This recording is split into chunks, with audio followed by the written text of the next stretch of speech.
Quando a gente fala de custos no Microsoft Fabric, muitas pessoas pensam apenas na parte da capacidade.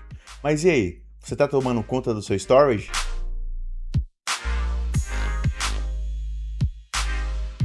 Seja muito bem-vindo, eu me chamo Henrique Bueno e está começando mais um Impulso Tech X. Aquele vídeo que a gente vai falar um pouco sobre novas features, configurações, novidades do mundo de dados da Microsoft, seja no Microsoft Fabric, Databricks ou até mesmo da estrutura Azure. E hoje a gente vai falar de uma nova feature que a Microsoft lançou que condiz diretamente na parte de custos do OneLake, onde você pode agora instanciar, gravar os seus dados em 3 camadas, Hot, Cool ou Cold. E eu vou te explicar um pouco mais de como elas impactam dentro da parte de custos e como você pode fazer configurações para serem de formas automatizadas o armazenamento dos seus dados dentro dessas camadas com o Lifecycle Management, direto do Microsoft Fabric dentro da sua Workspace. Bom, para isso, vamos lá na tela do meu computador que eu vou explicar um pouco para vocês sobre isso. Bom, diretamente aqui na tela do meu computador, agora eu vou mostrar de forma super rápida como são feitas as configurações da estrutura do Lifecycle Management. Mas antes disso, é muito importante a gente falar um pouco sobre as diferenças dos tiers, só para que todo mundo entenda, né? Porque quem vem já do universo do Azure e do AWS Gen 2 já conhece um pouco dessas camadas, né? Mas é importante a gente sempre relembrar. Então, só para a gente reforçar, como agora são 3 camadas, que é Hot, Cool e Cold, Hot é realmente aquela parte que eu preciso de alta performance, menor latência e realmente os dados acessados frequentemente para os meus dashboards. Então, ou seja, são componentes que eu estou usando eles de forma recorrente, eles fazem parte do meu dia a dia. Já a parte Cool é um acesso ocasional, onde eu acesso algumas analogias, faço ali algumas visualizações, análises um pouco menos recorrentes, e o Code é mais para uma visão de a longo prazo, alguma coisa como se fosse um archive mesmo, uma estrutura ali que eu vou utilizar ela muito esporadicamente, ou eu nem vou utilizá-la ali no meu dia a dia, alguma coisa mais para eu ter como segurança, tá? Mas o ponto principal que muda de tudo isso, né, é a parte do meu custo, tá? Porque o que acontece? Quando eu deixo no Hot, o custo de processamento de Capacity Units também muda, tá? Se está no Hot, o custo de consumo de Capacity Units é menor, mas o meu custo de armazenamento é maior. E isso vai se invertendo conforme você vai passando por as outras camadas.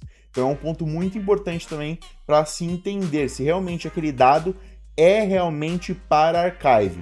Porque tecnicamente, se você coloca um armazenamento para a parte Cold, que é a mais barata de custo de armazenamento, ela vai ter um custo de performance de Capacity Unit 3 a 4 vezes maior do que a estrutura que está sendo rodada no parte do Hot. Tá? Então, é sempre importante, quando a gente vai pensar em otimização de custos, pensar principalmente nessa parte. Realmente é algo Cold? Realmente é algo que eu não vou acessar? Porque se for algo que realmente eu não vou acessar, ok. Mas se eu vou ficar acessando de forma esporádica, o meu custo é muito elevado na minha parte de consumo de Capacity Units. Então, fica a dica aí também. E para que eu consiga configurar a estrutura do Lifecycle Management, para eu conseguir levar dados e estruturas de dados da minha Workspace para outras estruturas ali de armazenamento do OneLake, é muito simples, pessoal. A gente vai simplesmente vir aqui em configurações dentro da sua Workspace. E quando você abrir as configurações da sua Workspace, aqui na parte de baixo tem a aba OneLake. E dentro dessa estrutura OneLake tem agora um novo botãozinho chamado Lifecycle Management.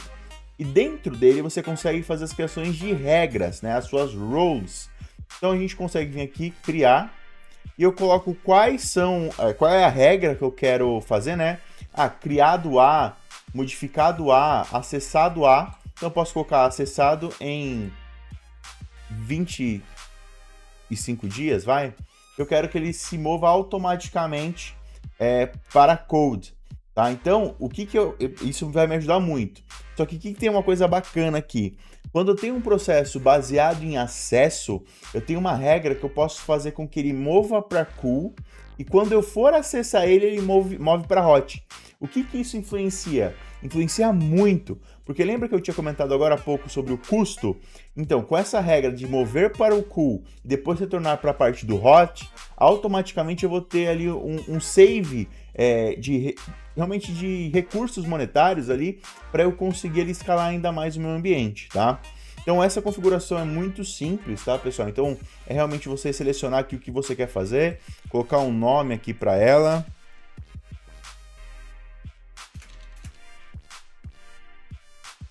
e salvar.